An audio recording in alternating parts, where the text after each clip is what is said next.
Bienvenue sur le plateau de l'émission Ici c'est le vrai monde avec Clément Burette.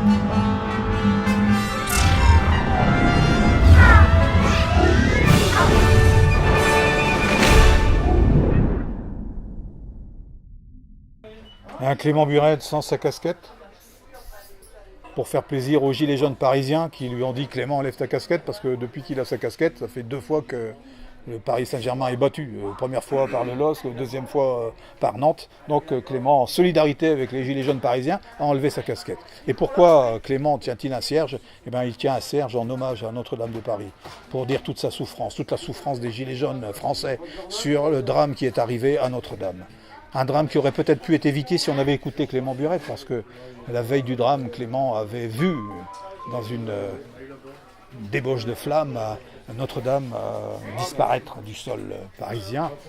Et il avait vu au-dessus des flammes un nuage de fumée noire. Et dans ce nuage de fumée noire s'était dessiné le visage de Donald Trump. Clément a reconnu le visage de Donald Trump parce que la chevelure de Trump faisait des bruits bizarres sur l'arrière-fond des flammes. Et Clément a compris que le drame était là. Alors il a averti tout de suite la presse locale. Nous, c'est l'Observateur du Douaisis.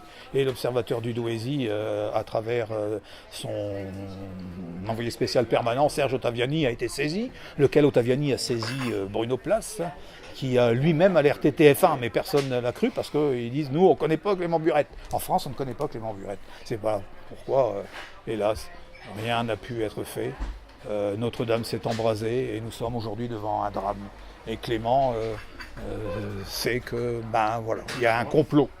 Il sait qu'il y a eu un complot. C'est pas par hasard si Notre-Dame a brûlé le jour où le président Macron devait s'exprimer. Il a compris tout de suite le complot.